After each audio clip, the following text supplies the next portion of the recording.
Before stone became architecture. Before cities shaped empires. Before light was measured by machines. Human beings learned to build with the sun. They watched where light entered the land, where it touched stone, and how its return marked time. Hidden within the desert canyons of southern Jordan lies one of the most striking expressions of this knowledge. Petra. Welcome to the Universal Clock Audio Journeys. Today, our journey takes us to Petra. Petra is located in a narrow sandstone valley, carved by water and time, along ancient trade routes that once connected Arabia, Egypt, and the Mediterranean world. Its builders, the Nabataeans, flourished here between roughly the 4th century before the Common Era and the 1st century of the Common Era. They were traders, engineers, and master stone carvers, yet they built not outward, but inward, shaping temples and tombs directly from the living rock. What we see today are towering facades glowing with color, rose, gold, and crimson, changing with the movement of the sun.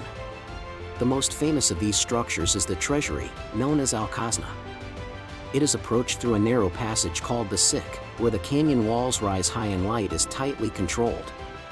Then, suddenly, the space opens. The Treasury appears not gradually, but all at once, revealed by light. This moment is not accidental. Petra is a city built around illumination.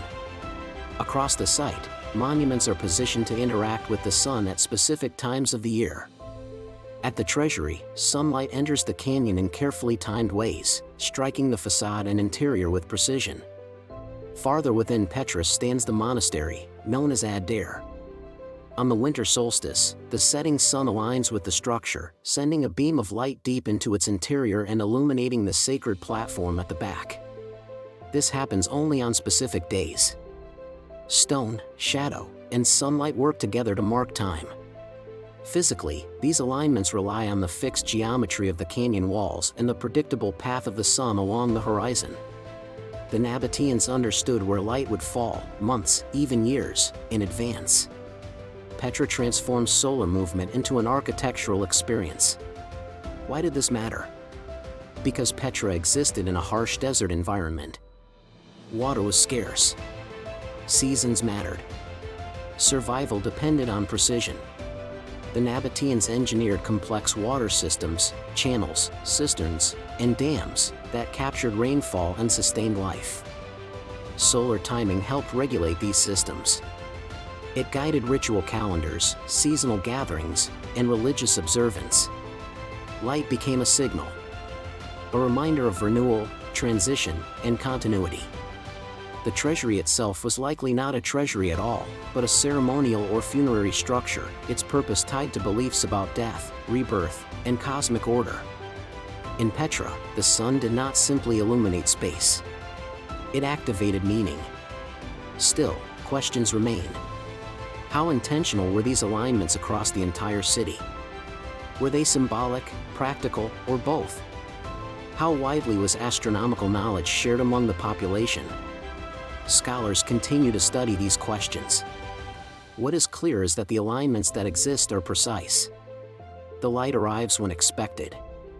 The shadows behave as designed. Petra reminds us that ancient knowledge was not primitive. It was refined through observation, repetition, and deep familiarity with place. Petra is not alone. Across the ancient world, civilizations shaped stone to meet the sky. At Stonehenge, stone frames the solstice.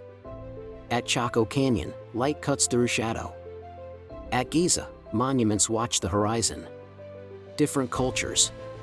Different landscapes. The same impulse. To measure time not with numbers, but with light. Today, Petra is quiet. Footsteps echo where ceremonies once unfolded. The canyon still channels the sun. The stone still glows. The Nabataeans are gone. But their understanding remains, written not in words, but in alignment. Petra does not tell time with clocks. It tells time with presence. With arrival. With illumination. With return. This has been the Universal Clock Audio Journeys. If this story stayed with you, continue with the next audio journey, where we explore another ancient site shaped by the sun, the land, and time.